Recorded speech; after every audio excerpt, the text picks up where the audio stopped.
আগামীকাল এই মঞ্চে ভাষণ রাখবেন বিএনপির চেয়ারম্যান তারেক রহমান। তাকে ঘিরে ইতিমধ্যেই সব ধরনের প্রস্তুতি সম্পন্ন করা হচ্ছে। দর্শক, এই মুহূর্তে আমি আছি চট্টগ্রামের যে পোলোগ্রাউন্ড মাঠটি রয়েছে সেখানটায়, এবং আমার সামনেই বিশাল আকৃতির একটি মঞ্চ দেখা যাচ্ছে, যেখানে আগামীকাল প্রধান অতিথির বক্তব্যে ভাষণ রাখতে চলেছেন তারেক রহমান। আজকে সন্ধ্যায় তিনি চট্টগ্রামে আগমন করবেন। সন্ধ্যা 7:30টায় তিনি চট্টগ্রাম বিমানবন্দরে তিনি অবতরণ করবেন। ঠিক আজকে রাতেই তিনি চট্টগ্রাম নগরে অবস্থান করবেন এবং আগামীকাল সকাল 11টায় তিনি এখানে প্রধান অতিথির বক্তব্যে মহাসমাবেশে যোগ দিবেন, এবং তাকে ঘিরে ইতিমধ্যে সব ধরনের যে প্রস্তুতি সেটি সম্পন্ন করা হচ্ছে। পুরো মাঠ জুড়ে কঠোর নিরাপত্তা বিরাজ করছে এবং আইন শৃঙ্খলা রক্ষাকারী বাহিনীদের যে তৎপরতা সেটিও কিন্তু আমরা দেখতে পাচ্ছি। একটু জানিয়ে রাখতে চাই, দীর্ঘ প্রায় দুই যুগ সময় ধরে, 2 যুগ পর আসলে তারেক রহমানের আগমনকে ঘিরে নেতাকর্মীদের মাঝে এক প্রকার উচ্ছ্বাস কিন্তু বইছে।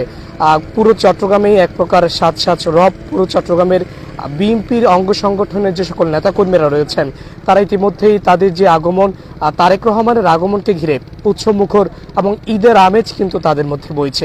একটু জানিয়ে রাখতে চাই, আইন শৃঙ্খলা রক্ষাকারী বাহিনীদের নির্দেশনা দেওয়া হয়েছে কঠোরভাবেই তারা আগামীকালকের যে মহাসমাবেশ সেটিকে ঘিরে তাদের যে প্রস্তুতি সেটি কিন্তু ইতিমধ্যেই সম্পন্ন করেছে। একটু জানিয়ে রাখতে চাই, ইতিমধ্যেই চট্টগ্রাম দক্ষিণ জেলা এবং চট্টগ্রাম উত্তর জেলা সহ মহানগর বিএনপির নেতাকর্মীরা ইতিমধ্যেই চট্টগ্রামের যে পোলোগ্রাউন্ড মাঠটি রয়েছে সেটির মধ্যে আসতে শুরু করেছেন, এবং আজকে রাতেই তারা এখানটায় অবস্থান করবেন এবং আগামীকালকের যেই সমাবেশ সেটিতে তারা অংশগ্রহণ করবেন। তারেক রহমানের এই আগমনকে ঘিরে নেতাকর্মীদের মাঝে এক প্রকার উৎসবমুখর পরিবেশ বিরাজ করছে। পুরো চট্টগ্রাম জুড়েই সাজ রব বিরাজ করছে। যদি দেখানোর চেষ্টা করি, চট্টগ্রামের যে পোলোগ্রাউন্ড মাঠটি রয়েছে চারপাশে ব্যানার ফেস্টুন ছেয়ে গেছে। তারেক রহমানের শুভেচ্ছা ঘিরে নেতাকর্মীরা সকলকে শুভেচ্ছা জানাচ্ছেন। তারা এক প্রকার আমেজ, আসলে তাদের মধ্যে যে আনন্দের জোয়ার সেটি কিন্তু আমরা দেখতে পাচ্ছি।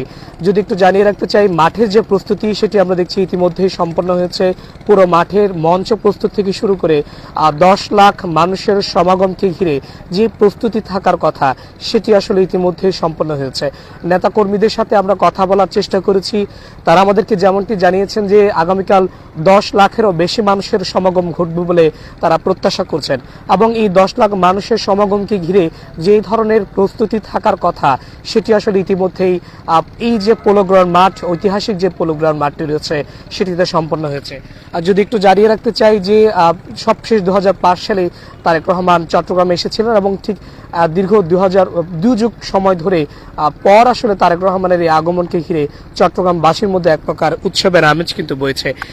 আমরা দেখতে পাচ্ছি যে পুরো মাঠের কানাচে কানাচে এক প্রকার ব্যানার ফেস্টুনে ছেয়ে গেছে, এবং তারেক রহমানের এই আগমনকে ঘিরে এক প্রকার উৎসব মুখর পরিবেশ কিন্তু বিরাজ করছে। সড়কের যে সকল খানাখন্দগুলো রয়েছে সেগুলো প্রস্তুত করা হচ্ছে। সড়কের বিভিন্ন পয়েন্টে ফুল দিয়ে সাজানো হচ্ছে। সবকিছু মিলিয়ে আসলে তারেক রহমানের এই আগমনকে ঘিরে নেতাকর্মীদের মাঝে উৎসব মুখর পরিবেশ কিন্তু বিরাজ করছে। একটু যদি জানিয়ে রাখতে চাই, সবশেষ 2012 সালে বিএনপির চেয়ারপারসন বেগম খালেদা জিয়া চট্টগ্রামে তার ভাষণ রেখেছিলেন, এবং 2026 সালে এসে তারই সন্তান আবার চট্টগ্রামের এই পোলোগ্রাউন্ড মাঠে তার যে ঐতিহাসিক বক্তব্য সেটি আসলে রাখতে চলেছেন। একটু যদি জানিয়ে রাখতে চাই, আগামীকালকের এই ভাষণ, অর্থাৎ তারেক রহমান প্রথম দেশে আসার পর তার বক্তব্যে যেটি বলেছিলেন, we have a plan for my people, for my country, এই ভাষণের যেই আর একটু খোলাসা তিনি আগামীকালকে করবেন বলে তাদের নেতাকর্মীরা বলছেন। আগামীর গণতান্ত্রিক বাংলাদেশ কিংবা নতুন বাংলাদেশের যে কথা বলা হচ্ছে, আগামীকালকের তারেক রহমানের ভাষণের মধ্য দিয়ে সেটি আবারও পুনরুদ্ধার হবে, এবং আরও নতুন কিছু পরিকল্পনা আগামীকালকে তিনি জনগণের উদ্দেশ্যে রাখবেন বলে নেতাকর্মীরা বলছেন। যদি একটু দেখছি যে ইতিমধ্যে এই নেতাকর্মীরা এই মাঠে আসছেন এবং তারা পরিদর্শন করছেন। কিছুক্ষণ আগেই এখানে চট্টগ্রাম সিটি কর্পোরেশনের মেয়র তিনি এখানে এসেছিলেন এবং তিনি পুরো মাঠটি আসলে পরিদর্শন করেছেন। আগামীকালকে সকাল 11টায় তিনি এখানে মহাসমাবেশে ভাষণ রাখার কথা রয়েছে। আগামীকাল আজকেই 7:30টায় তিনি চট্টগ্রাম বিমানবন্দরে আসবেন, এবং তিনি আজকে রাতেই চট্টগ্রাম নগরীতে অবস্থান করবেন এবং আজকে চট্টগ্রামের যে 5 তারকা হোটেলটি রয়েছে সেখানে তিনি অংশগ্রহণ করার কথা রয়েছে একটি সেমিনারে। সবকিছু মিলিয়ে যদি আইন শৃঙ্খলা বিষয়ে বলতে চাই, আজকে 24 এবং আগামীকাল 25 তারিখ এই দুদিন ব্যাপী আইন শৃঙ্খলা রক্ষাকারী বাহিনীদেরকে কঠোরভাবে নির্দেশনা দেওয়া হয়েছে। যারা কোনো ব্যাগ সহকারে আসছেন কিংবা চট্টগ্রামে কোনো ধরনের অপ্রীতিকর ঘটনা যাতে না ঘটে সেদিকে কিন্তু আইন শৃঙ্খলা রক্ষাকারী বাহিনীদেরকে কঠোরভাবে নির্দেশনা দেওয়া হয়েছে। বিশেষভাবে পুলিশ, র্যাব এবং অ্যাম্ফিবিয়ান সেনাবাহিনীর সদস্যরা এখানে মোতায়েন রয়েছেন এবং এই যে পোলোগ্রাউন্ড মাঠের আশেপাশে যে সকল ভবনগুলো রয়েছে সেই ভবনের পার্শ্ববর্তী যেই বাসাবাড়িগুলো রয়েছে সেখানেও আইন শৃঙ্খলা বাহিনীদের কঠোরভাবে অভিযান পরিচালনা করা হচ্ছে। সেখানে তারা বিভিন্ন ভবনের ছাদের উপরে তারা অবস্থান নেবেন যাতে কোনো ধরনের কোনো অপ্রীতিকর ঘটনা যাতে না ঘটে সেখান থেকেই তারা পর্যবেক্ষণ করবেন, মনিটরিং করবেন। যদি একটু জানিয়ে রাখতে চাই, ইতিমধ্যে পুরো মাঠ একেবারে প্রস্তুত। আমরা দেখছি যে পানি ছিটানোর মাধ্যমে পুরো মাঠের যে বালি সেগুলো যাতে না ওড়ে সেটির দিকে খেয়াল রাখা হচ্ছে। পুরো মাঠকেই প্রস্তুত করা হচ্ছে। অর্থাৎ নেতাকর্মীদের সাথে কথা বলার চেষ্টা করেছি, আগামীকাল 10 লাখেরও বেশি মানুষের সমাগম ঘটবে বলে তারা প্রত্যাশা করছেন এবং এই 10 লাখ মানুষের সমাগমকে ঘিরে যে যে ধরনের প্রস্তুতিগুলো থাকার কথা সেই সব প্রস্তুতি সম্পন্ন ইতিমধ্যে করছেন। আজকে সারা রাত্রি যাপন করবেন বিভিন্ন তৃণমূলের বিভিন্ন দক্ষিণ জেলা বিএনপির এবং উত্তর জেলা বিএনপির সদস্যরা এখানে অবস্থান নেবেন এবং আগামীকাল সকালেই তারা তাদের যে সমাবেশ সেটিতে আসলে অংশ নেবেন। ইতিমধ্যে মাইক লাগানো থেকে শুরু করে চট্টগ্রামের এই পোলোগ্রাউন্ড মাঠে পানি ছিটানো এবং এই যে 10 লাখ মানুষের সমাগমকে ঘিরে যে ধরনের প্রস্তুতিগুলো থাকার কথা সেটি আসলে ইতিমধ্যেই সম্পন্ন করেছে বিএনপির পক্ষ থেকে। এই বিষয়ে বিএনপির যে প্রস্তুতিমূলক সভা সেটি আসলে করা হয়েছে এবং সেখানে একটি উপকমিটিও গঠন করা হয়েছে, যেখানে চট্টগ্রাম সিটি কর্পোরেশনের মেয়রও রয়েছেন এবং সবকিছু মিলিয়ে ইতিমধ্যেই দেখছি যে আনুষঙ্গিক যেই প্রস্তুতিগুলো রয়েছে সেগুলো আসলে ইতিমধ্যে সম্পন্ন করা হচ্ছে। এক প্রকার ঈদের আমেজ কিন্তু নেতাকর্মীদের মধ্যে বইছে। বলে রাখতে চাই যে আগামীকালকে সকাল 11টায় তিনি চট্টগ্রামের যে পোলোগ্রাউন্ড মাঠ সেখানে আসবেন এবং এই মঞ্চেই তিনি প্রধান অতিথির বক্তব্যে ভাষণ রাখবেন। এই মঞ্চকে ঘিরে চারপাশে আইন শৃঙ্খলা রক্ষাকারী বাহিনীদের কঠোর নজরদারি রয়েছে। যারা মঞ্চে কাজ করছেন তাদেরকেও তল্লাশির মাধ্যমে মঞ্চে ওঠানো হচ্ছে এবং বিভিন্ন ধরনের কোনো ধরনের বোমা কিংবা কোনো ধরনের অপ্রীতিকর ঘটনা যাতে না ঘটে, কোনো ধরনের নাশকতা যাতে কেউ সৃষ্টি করতে না পারে সেটার দিকে খেয়াল রাখা হচ্ছে।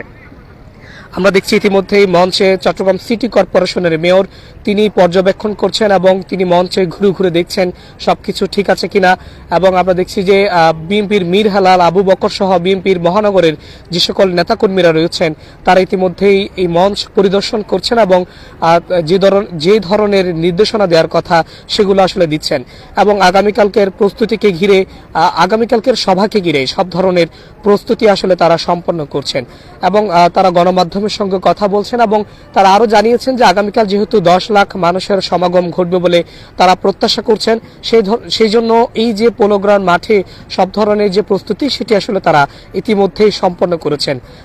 একটু জানিয়ে রাখতে চাই, আগামীকালকে তারেক রহমানের আগমনকে ঘিরে যেহেতু অনেক মানুষের সমাগম ঘটবে, যাতে কোনো ধরনের জনদুর্ভোগ না হয় সেই কারণে বাড়তি নজরদারি কিন্তু নেওয়া হয়েছে। বিভিন্ন জায়গা থেকে আমরা দেখছি যে যানবাহন যাতে জটলা না বাঁধে সেদিকে ট্রাফিক পুলিশকে সঠিক নির্দেশনা কিন্তু দেওয়া হয়েছে। কঠোরভাবে তারা নির্দেশনা পালন করবেন এবং আগামীকালকের এই সমাবেশকে সফল করতে সব ধরনের যে প্রস্তুতি সেটি আসলে ইতিমধ্যেই সম্পন্ন হয়েছে।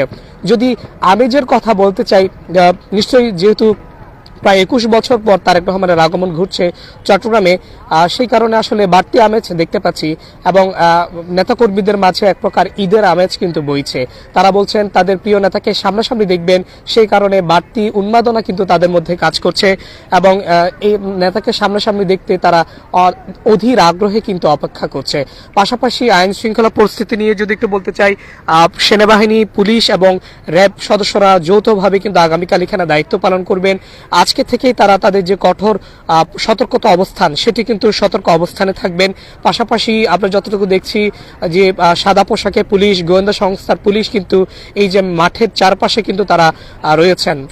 সবকিছু মিলিয়ে তাদের সতর্ক অবস্থান কিন্তু এখানে লক্ষিত হচ্ছে এবং যদি একটু বলে রাখতে চাই যে পুরো মাঠের আশেপাশে যে সকল প্রবেশ দ্বার রয়েছে, বের হওয়ার পথগুলো রয়েছে, সবখানেই সকলকে কঠোর তল্লাশির মাধ্যমে মাঠের ভেতরে প্রবেশ করানো হবে।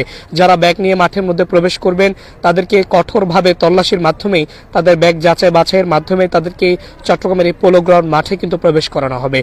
এবং যতটুকু দেখছি যে ইতিমধ্যেই নেতাকর্মীরা মাঠে চলে এসেছেন। চট্টগ্রাম সিটি কর্পোরেশনের মেয়র এবং চট্টগ্রাম মহানগরের যে সকল বিএনপি নেতাকর্মীরা রয়েছেন তারা ইতিমধ্যে একটি মত বিনিময় করছেন। আমরা দেখছি যে তারা মঞ্চের উপরে উঠে তারা পরিদর্শন করছেন এবং আনুষঙ্গিক যে প্রস্তুতির কথা সেটি আসলে তারা আলোচনা করছেন। যদি পুরো মাঠের চিত্র দেখানোর চেষ্টা করি যে একেবারেই প্রস্তুত, অর্থাৎ আগামীকালকে তারেক রহমানকে বরণ করতে সব ধরনের প্রস্তুতি কিন্তু ইতিমধ্যেই সম্পন্ন করা হয়েছে। এবং আমরা যতটুকু জানি যে আজকে 7:30টায় তিনি চট্টগ্রাম বিমানবন্দরে আগমন করবেন এবং আজকে রাতে তিনি চট্টগ্রাম নগরীতে অবস্থান করবেন এবং সেই অবস্থানকে ঘিরে আগামীকাল সকালেই তিনি সকাল 11টার দিকেই চট্টগ্রামের এই পোলো গ্রাউন্ড মাঠে মহাসমাবেশে প্রধান অতিথির বক্তব্য রাখবেন। তার বক্তব্যের মাধ্যমে নেতাকর্মীরা বলছেন যে আগামীর গণতান্ত্রিক যে বাংলাদেশের কথা বলা হচ্ছে সে বাংলাদেশের একটি প্ল্যান সেখানে বাস্তবায়িত করবেন এবং তিনি যে আই হ্যাভ এ প্ল্যান যে কথাটি বলেছিলেন সেই কথাটি আরো খোলাসা করবেন। সবকিছু মিলিয়ে তারেক রহমানকে বরণ করে নিতে চট্টগ্রামবাসী ইতিমধ্যে প্রস্তুত। তো এতক্ষণ ধরে আপনাদের সাথে সংযুক্ত ছিলাম সাজ্জাদ হোসাইন। এই ছিল আমার কাছে চট্টগ্রামে তারেক রহমানের আগমনকে ঘিরে সবশেষ খবরাখবর।